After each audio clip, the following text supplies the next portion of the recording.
Hello, welcome to White Birch Tarot and Astrology. This is kind of a spur of the moment thing. I was just having a day and I thought something's got to be going on. I must have missed something. I was going to post about something else tomorrow, and then I looked at the astrology today and I missed something today. So I'm going to talk about it briefly, but I just want to start real quickly by showing you, those of you that were supportive of me with my play event, this is what they gave me. So that was nice of them to do that.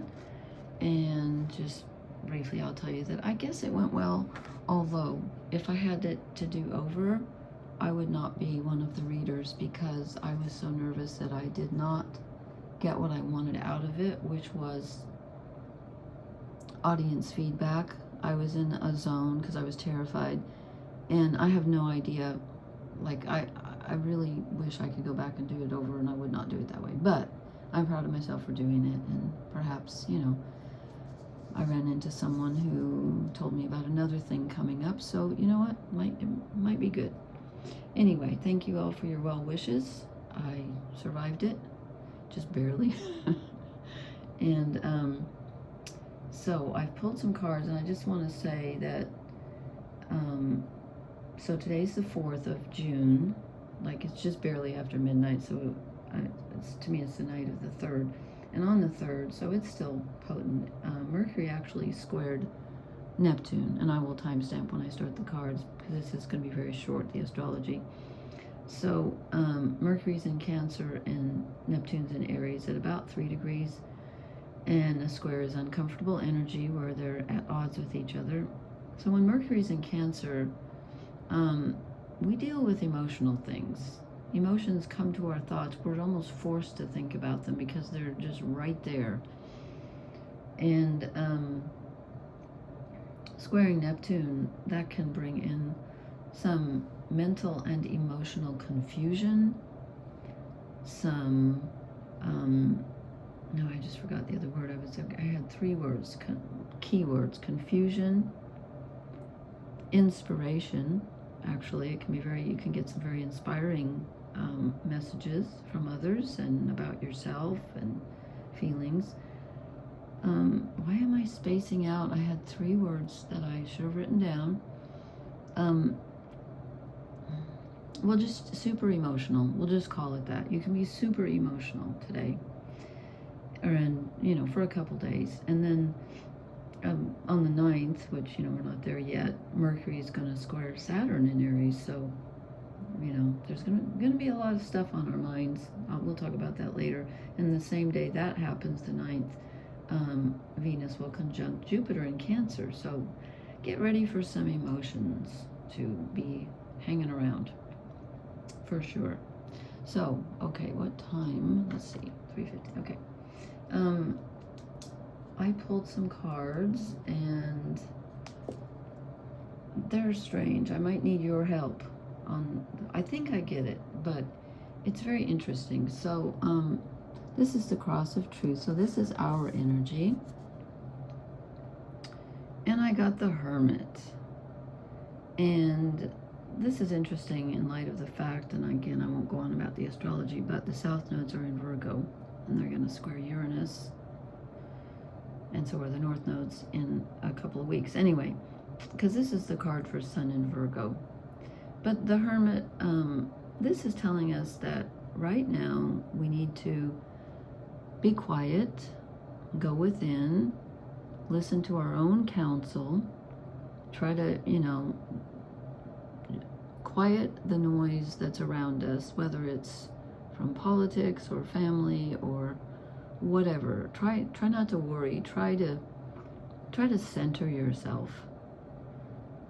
It's very important, or it wouldn't be here. So that's the number 1 message. That's what we're supposed to do. And then this is where it got weird to me, because this tonight, usually I say kind of, what are we moving out of? Because I feel like that's less prescriptive, if that's the word, than saying, what do we need to leave behind? But tonight I felt very strongly, what do we need to leave behind?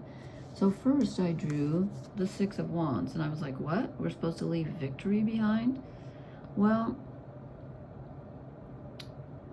this can be seen, it's not in reverse, but this can be seen, I suppose, as us trying to achieve something and wanting our endeavors to be acknowledged. And that's normally not a bad thing. But I suppose when we get to the rest of the message, I think it will make sense. I think it's saying don't try too hard, that you don't have to try so hard. And that it might not be all, bonfires and fireworks right now, but it's still going to be good, because I got 4 major arcana, 4 out of 6, and I had 4 out of 5 till I pulled the clarifier. That's a lot. Okay. And then, because I asked when I got the 6 of Wands, I was like, could you clarify that for me? Why do we leave that behind? And I get the 4 of Wands. So 2 Wands. Wands are action. They're about taking physical action. They're also about desire, and sometimes even spiritual energy. So the 4 of Wands is normally going to another level. It's the portal card. It's like you've achieved something and you're like, yay, I've achieved something. Now I get to move a little higher. I get the castle instead of the hovel or wherever you were living before. I don't know. So this is saying, I think it's saying we don't need to go anywhere. We're already there. We don't need to go anywhere, and we don't need to try. We don't need like visible earthly success. If that makes any sense. I don't know. And then I asked what our challenge is. I think this helps when we look at all the cards. What is this based on? What's the foundation? What's our challenge? The Wheel of Fortune. Okay. When I see this as a challenge, I say to myself, we need to roll with it. Roll with the punches. It may not feel good. It may not look good. But things are changing. You might feel stuck, but you're not. Things are always changing. And someone's always in control, even though it doesn't feel like us sometimes. So, did I mark? I marked a couple of things in here because I wanted to get some different takes. Which one did I mark?